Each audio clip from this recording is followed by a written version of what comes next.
بسم اللہ الرحمن الرحیم نحمدہ ونصلی علی رسولہ الکریم اما بعد۔ محترم دوستوں اور بزرگوں، میں گزشتہ کچھ مجلسوں سے آپ حضرات کے سامنے زبان کے گناہ گنوا رہا تھا۔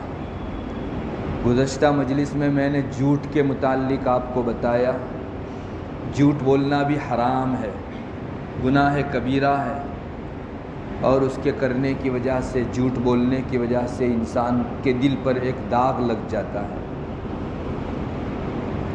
جھوٹ بولتے بولتے انسان اللہ تعالیٰ کے یہاں جھوٹا لکھ دیا جاتا ہے۔ اس کے مقابلے میں ایک سچ ہے، آدمی سچائی کو اگر نبھائے تو اللہ کے یہاں صادق لکھ دیا جاتا ہے، یعنی سچا لکھ دیا جاتا ہے۔ اسلام نے بڑی تاکید کے ساتھ جھوٹ بولنے سے مسلمانوں کو منع کیا ہے۔ سچی بات یہ ہے کہ یہ گناہ جو ہیں اس دنیا میں رہ کر اس کی برائی کا احساس ہم کو نہیں ہوتا، مگر وہاں جا کر ان گناہوں کو اگر کوئی دیکھے تو واقعی نہایتی بدبودار، نہایتی بدصورت اور نہایتی بے مزہ یہ گناہ معلوم ہوں گے۔ حضرات انبیاء علیہ السلام کو اللہ تعالیٰ اسی دنیا کے اندر وہ حس عطا فرماتا تھا جس کی وجہ سے وہ وہاں جا کر جو چیز دکھتی ہے وہ یہیں سے محسوس کر لیا کرتے تھے۔ حضرت عبداللہ ابن عمر رضی اللہ تعالیٰ عنہما کی ایک روایت ہے، رسول اللہ صلی اللہ علیہ وسلم نے کچھ اس طرح ارشاد فرمایا کہ فرشتہ جھوٹ بولنے والے آدمی سے 1 مائل دور چلا جاتا ہے۔ اس جھوٹ کی وجہ سے جو بدبو اٹھتی ہے، جو بری بو اٹھتی ہے، اس کی تاب نہ لا کر فرشتہ 1 مائل دور چلا جاتا ہے۔ اس سے معلوم ہوا کہ جھوٹ کی اپنی ایک بدبو ہے۔ ہم دنیا کے اندر بعض مرتبہ بدبو محسوس کرتے ہیں، تھوڑی دور اگر بدبو ہو تو 10 قدم کے اوپر آپ جائیں گے شاید بدبو کم ہوگی، اور 1-2 قدم پر چلے جائیں گے تو بدبو چلی جائے گی۔ ایک بہت ہی مردار کا پھٹا پرانا چمڑا ہے جو بہت لمبے عرصے سے ایک جگہ پڑے رہنے کی وجہ سے بدبودار ہو گیا ہے، تو اس کی بو آپ کو زیادہ سے زیادہ جو ہے 50 قدم پر محسوس ہوگی، 25 قدم پر محسوس ہوگی۔ لیکن ایسی بدبو کا تصور کرو جو 1 مائل سے 1.5 کلومیٹر سے آپ کو محسوس ہو، یہ کتنی زیادہ بدبودار چیز ہوگی۔ انسان کی زبان سے نکلا ہوا ایک جھوٹ اتنا بدبودار ہے کہ معصوم مخلوق فرشتے اس کی تاب نہیں لا سکتے، 1 مائل دور چلے جاتے ہیں انسان سے۔ ہم لوگ بڑی آسانی سے جھوٹ بول لیا کرتے ہیں، بعض مرتبہ کوئی مقصد بھی پیش نظر نہیں ہوتا، کوئی فائدہ پانا ہو یا کسی نقصان سے بچنا ہو، ایسا بھی نہیں، بس ایک ہیبٹ پڑی ہوئی ہے، بری عادت پڑی ہوئی ہے، چاہی نہ چاہی انسان کی زبان سے جھوٹ نکلتے رہتا ہے، جبکہ شریعت اس کو نہایتی بری نگاہ سے دیکھتی ہے۔ ہم کو معلوم ہونا چاہیے کہ گناہوں کی بھی اپنی بو ہے، بدبو ہے، جیسا کہ اس روایت سے معلوم ہوا، اور کتنی زبردست بدبو ہے کہ 1.5 کلومیٹر سے آپ سونکھ سکتے ہیں اس کو۔ گناہوں کا اپنا رنگ بھی ہے، کالا رنگ ہے گناہ کا، اور روایتوں کے اندر اس بارے میں بھی بتایا گیا۔ چنانچہ حضرت ابو ہریرہ رضی اللہ تعالیٰ عنہ کی مشہور روایت آپ نے بھی سنی ہوگی، بندہ جب بڑا گناہ کرتا ہے، گناہ کبیرہ، تو اس کی وجہ سے اس کے دل پر ایک کالا داغ لگ جاتا ہے، دھبا لگ جاتا ہے۔ اگر توبہ کر لیتا ہے تو وہ دھبا مٹ جاتا ہے، اور اگر گناہ کی توبہ نہیں کرتا اور دوسرا گناہ کر لیتا ہے تو پھر دوسرا دھبا لگ جاتا ہے۔ پھر اگر وہ توبہ کر لیتا ہے تو یہ داغ دھل جاتے ہیں، اور اگر گناہ پر گناہ کرتا رہے، توبہ کی توفیق نہ ہو اس کو، تو پھر ایک دن ایسا آتا ہے کہ اس کا پورا دل سیاہ ہو جاتا ہے۔ اور علماء فرماتے ہیں کہ پورے دل کے سیاہ ہو جانے کا، کالے ہو جانے کا مطلب یہ ہے کہ اب اس سے توبہ کی توفیق چھین لی گئی، اس کو اب گناہوں کے اوپر ندامت بھی نہیں، شرمندگی بھی نہیں، اس کا دل مانوس ہو گیا گناہ سے۔ اور بعض حضرات فرماتے ہیں کہ دل کے کالے ہو جانے کا مطلب یہ ہے کہ اب اس کو کھرے اور کھوٹے کی تمیز نہیں، اچھائی کو برائی کے نام سے وہ کرے گا اور برائی کو اچھائی کے نام سے کرے گا، تو یہ تمیز ختم کر دی جاتی ہے۔ بہرحال اس روایت سے معلوم ہوا کہ گناہ کرنے کی وجہ سے انسان کے دل پر کالا دھبا لگ جاتا ہے۔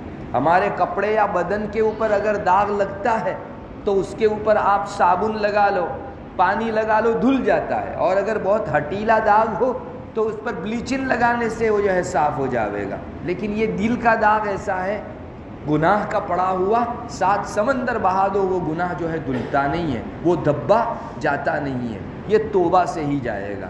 اس سے معلوم ہوا کہ گناہ کا اپنا کالا کلر بھی ہے، اور گناہ کی ایک بدمزگی بھی ہے، بہت کڑوا پن۔ گناہ کا جو ٹیسٹ ہے وہ بہت کڑوا ہے۔ وہ جو روایت میں نے آپ کو اس سے پہلے سنائی غیبت کے بارے میں، حضرت نبی کریم صلی اللہ علیہ وسلم حضرت عائشہ رضی اللہ تعالیٰ عنہ کے ساتھ بیٹھے ہوئے تھے۔ حضرت صفیہ رضی اللہ تعالیٰ عنہ وہاں سے کچھ کھانا لے کر آئی، چھوڑ کر جب واپس جانے لگی تو حضرت عائشہ رضی اللہ تعالیٰ عنہ نے آپ صلی اللہ علیہ وسلم کو اشارہ کر کے بتایا۔ حضرت صفیہ پستہ قد تھی، ان کا قد بہت لمبا نہیں تھا، تو حضرت عائشہ چونکہ سوکن بھی تھی تو کچھ اس طرح کی چپکلش رہا کرتی ہے، تو حضرت عائشہ رضی اللہ تعالیٰ نے رسول اللہ صلی اللہ علیہ وسلم کو ایسا اشارہ کر کے بتایا کہ دیکھو ان کا قد کتنا پستہ ہے۔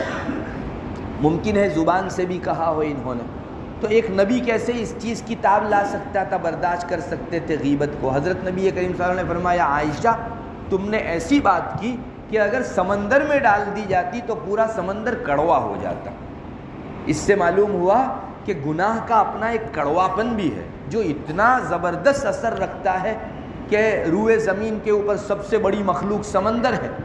آپ زمین کو دیکھ لیجئے، وہ پاؤ حصے کے اندر زمین ہے، باقی پونے حصے کے اوپر تو پانی پھیلا ہوا، اتنا پورا سمندر ایک گناہ کی وجہ سے، غیبت کے ڈال دینے کی وجہ سے کڑوا ہو سکتا ہے۔ تو گناہ کا اپنا کڑواپن بھی ہے، جیسے ساری چیزوں کے اپنے ٹیسٹ ہوا کرتے ہیں، یعنی مزہ بھی ہوا کرتا ہے، بو بھی ہوا کرتی ہے، اور رنگ بھی ہوا کرتا ہے، ویسے گناہوں کا بھی یہی حال ہے۔ ایک مرتبہ رسول اللہ صلی اللہ علیہ وسلم اپنے صحابہ کے ساتھ تشریف فرماتے، کچھ بدبو سی محسوس ہوئی، تو آپ صلی اللہ علیہ وسلم نے فرمایا تم لوگوں نے محسوس کی اس بدبو کو؟ صحابہ نے فرمایا جی حضرت ہمیں بھی محسوس ہوئی۔ فرمایا ادھر چند لوگ بیٹھ کر غیبت کر رہے ہیں، تو ان کی غیبت کی وجہ سے جو بدبو اٹھی ہے وہ یہاں ہمارے پاس سے پاس ہوئی، اور ہم کو اس دنیا کے اندر اللہ تبارک و تعالیٰ نے محسوس کرا دی۔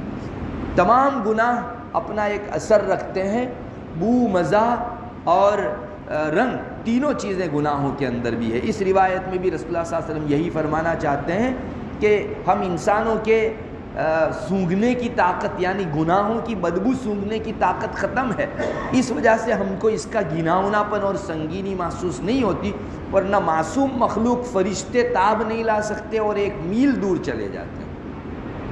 جھوٹ ایک نہایت ہی برا گناہ ہے، مسلمان کبھی اس کام کو انجام نہیں دے سکتا۔ حضرت ابو امامہ رضی اللہ تعالیٰ عنہ کی ایک روایت ہے، نبی اکرم صلی اللہ علیہ وسلم کا کچھ اس طرح ارشاد ہے کہ مسلمان تمام بد اخلاقیوں والا ہو سکتا ہے، لیکن 2 بد اخلاقی مسلمان میں نہیں ہو سکتی، ان میں سے ایک چیز خیانت ہے اور دوسری چیز جھوٹ ہے۔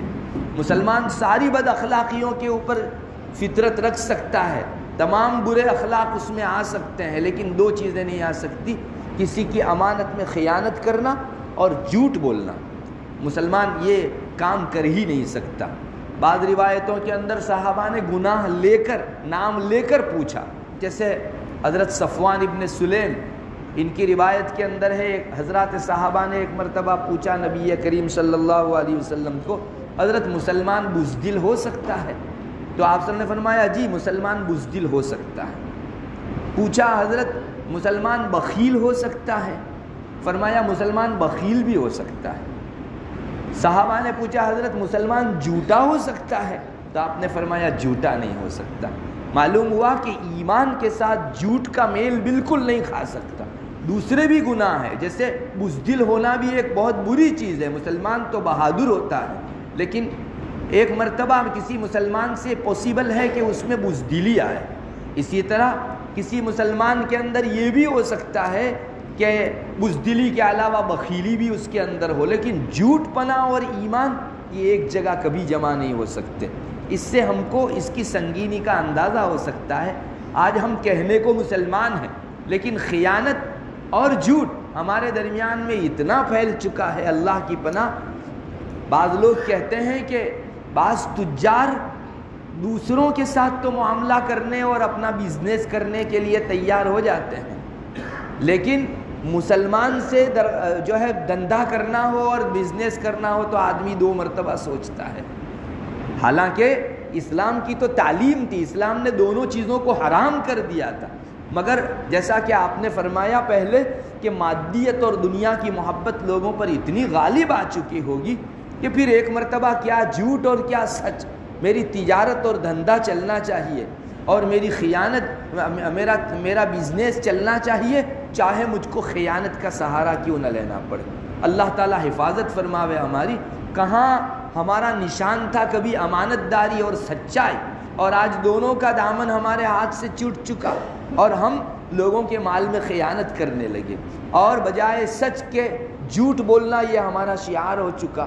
اللہ تبارک و تعالی حفاظت فرمائے.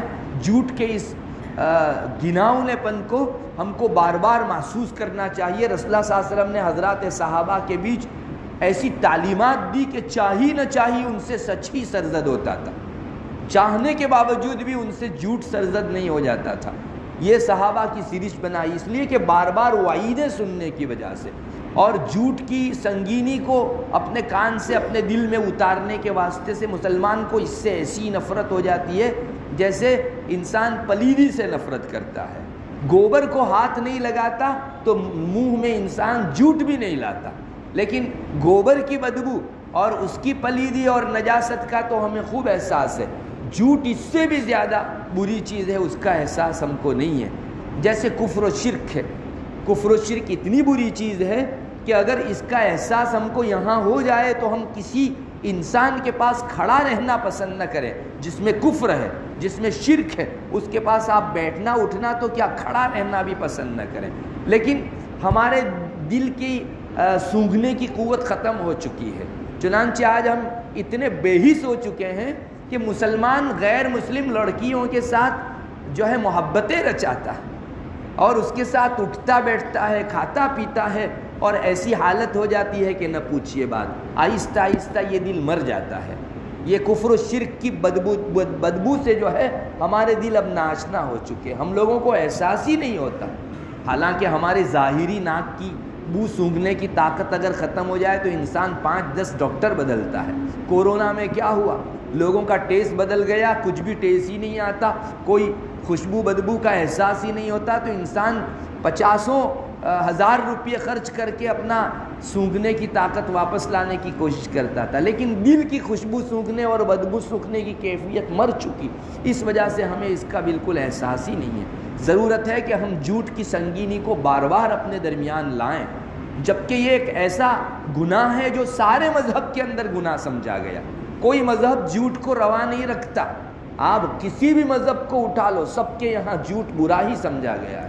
اسلام نے تو خاص تعلیم دی ہے. آپ صلی اللہ علیہ وسلم نے تو حضرات صحابہ اور صحابیات کی بہت زبردست تربیت فرمائی ہے. ایک صحابیہ کہتی ہے کہ ایک مرتبہ میں بیٹھی ہوئی تھی، میرے بیٹے کو بلایا میں نے کہ بیٹے ادھر آؤ، میں دیتی ہوں تم کو کچھ. تو آپ صلی اللہ علیہ وسلم نے ان صحابیہ کو پوچھا کہ کیا واقعی تم کچھ دینے والی تھی ان کو؟ تو فرمایا جی میرے ہاتھ میں کھجور تھی حضرت، میں کھجور دینے والی تھی، اس وجہ سے میرے بیٹے کو بلایا. آپ نے فرمایا اگر تم نے خالی پلی بلایا ہوتا، جیسے ہم لوگ بچوں کو اپنے یہاں بلانے کے لیے ایک ڈرامہ کرتے ہیں کہ بیٹے میں تم کو کچھ دیتی ہوں اور کچھ بھی نہیں ہوتا، تو آپ نے فرمایا اگر تم نے خالی بولا ہوتا اور کچھ دینے والی نہ ہوتی تو اللہ کے یہاں تمہارے لیے ایک جھوٹ لکھ دیا جاتا. تو ہم لوگ تو اس کو بہت لائٹلی لیتے ہیں، کسی کو بلانے کے لیے اپنا مقصد پورا کرنے کے لیے جھوٹ موٹ چلاتے ہیں، جبکہ اللہ تبارک و تعالیٰ کے یہاں یہ گناہ کبیرہ کی حیثیت سے لکھا جاتا ہے.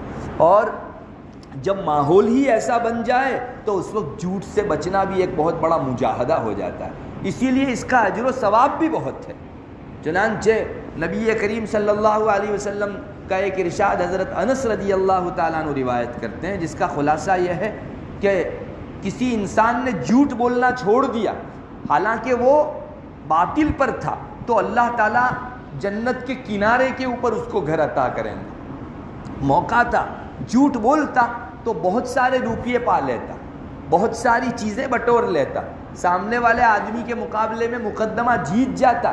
لیکن جھوٹ بولنا اس نے چھوڑا مجھ کو نہیں چاہیے پیسے، مکان پراپرٹی ایک مرتبہ چھوٹ جائے تو چھوٹ جائے، لیکن جھوٹ نہیں بولنا ہے۔ اس کا یہ مجاہدہ اور اس کی یہ ریاضت اللہ کو اتنی پسند کہ اللہ تعالیٰ جنت میں اس کو جگہ عطا فرمائیں گے کنارے کے اوپر۔ اور اسی روایت میں بیچ میں ہے کہ اگر کوئی شخص جھگڑا کرنا چھوڑ دے حالانکہ وہ حق پر تھا تو اللہ تبارک و تعالیٰ اس کو بیچ جنت کے اندر جگہ عطا فرمائیں گے، محل عطا فرمائیں گے۔ اور تیسرا جملہ آپ نے ارشاد فرمایا، جو آدمی اپنے سارے اخلاق سدھار لے، اپنے اخلاق کی اصلاح کر لے، تو اللہ تعالیٰ اس کو جنت کی بلند جگہ کے اوپر جو ہے سب سے اعلیٰ جو مقام ہے اس جگہ محل عطا فرمائیں گے۔ ہم میں سے بہت سے لوگ وہ ہیں جن کے خلاف کبھی کبھی مقدمہ ہوتا ہے، لیکن وہ حالانکہ حق پر ہوتے ہیں، اگر لڑیں گے تو جیت بھی جائیں گے، لیکن نہیں، اللہ کے خاطر اگر اس نے جو ہے میرے اوپر کوئی چیز ڈالی ہے، وہ جانے اس کا اللہ جانے۔ سچ پر رہتے ہوئے بھی انسان جھگڑا کرنا، مقدمہ کرنا چھوڑ دے، اللہ تعالیٰ اس کی اس جو ہے کوشش کے نتیجے میں، اس مجاہدے کے نتیجے میں بیچ جنت کے اندر اس کو مقام عطا فرماتے ہیں۔ اور جس نے سارے ہی اخلاق درست کر لیے، سچ جھوٹ میں کیا، بخیلی اور سخاوت کے اندر، تواضع تکبر کے اندر، سب جگہ ہمیشہ اچھے ہی اخلاق برتتا ہے، تو اللہ تعالیٰ اس کو جنت کا اعلیٰ مقام، جس کو پوش ایریا کہا جاتا ہے جنت کا، آپ کو معلوم ہونا چاہیے کہ جنت اس طرح سے ہے، نیچے والا درجہ اس سے اوپر والا، اس سے اوپر والا۔ بعض روایتوں میں آتا ہے کہ جو جنت کے بالکل اعلیٰ درجے میں ہوں گے، جنت میں نیچے کھڑے رہنے والے لوگ ان کو دیکھیں گے تو اوپر اپنے بالا خانوں سے سر نکالنے والے جنتی ان کو ایسے نظر آئیں گے جیسے دنیا سے ہم لوگ چاند کو دیکھتے ہیں، اتنی بلندی کے اوپر جنت کے اعلیٰ سے اعلیٰ مقام ہیں۔ اور حضرت نبی کریم صلی اللہ علیہ وسلم نے یہ بھی فرمایا کہ ابو بکر اور عمر یہ وہاں رہنے والے لوگوں میں سے ہوں گے۔ بعض صحابہ نے پوچھا حضرت یہ تو انبیاء کا مقام ہوگا، اتنی بلند جنت، تو آپ نے فرمایا نہیں، جو مجھ پر ایمان لایا اور میری تصدیق کی، اللہ تبارک و تعالیٰ جو ہے اس کو وہ مقام عطا فرما سکتے ہیں۔ بہرحال جنت کے اعلیٰ مقام میں اگر کسی کو جگہ پانی ہے تو مجاہدہ کر کے وہ اپنے سارے اخلاق کو درست بنائے۔ میں حق پر ہوں، مقدمہ لڑوں تو جیت جاؤں گا، سارے احوال میرے پاس موجود ہیں، لیکن مجھ کو ایک مرتبہ لیوجہ اللہ اس میں پڑھنے کے بجائے اپنی عبادت اور اپنا مقصد حیات جو ہے اس میں زندگی گزارنی ہے۔ اللہ کے یہاں یہ مجاہدہ بھی ایکسیپٹیڈ ہے، اور اتنا زیادہ کہ اللہ تعالیٰ اس کے بدلے میں بیچ جنت کے اندر اس کو جگہ عطا فرمائیں گے۔ اور جھوٹ چھوڑ دیا، تھوڑی پراپرٹی گئی، میں جھوٹ قسم کھا لیتا تو مجھ کو پراپرٹی مقدمہ جیت جاتا اور مل جاتی، مگر مجھے نہیں بولنا ہے جھوٹ۔ اگر کسی نے اس طرح سے جو ہے قربانی دی، اللہ تعالیٰ اس کو کنارے پر جنت عطا فرمائیں گے۔ اللہ تعالیٰ جھوٹ کی شناعت سے ہمارے دلوں کو آشنا فرماوے، اور مسلمانوں میں جھوٹ جو ایک عادت کی حیثیت سے چل پڑا ہے اس کا جنازہ ہمارے بیچ میں سے نکال دے۔ وآخر دعوانا الحمد للہ۔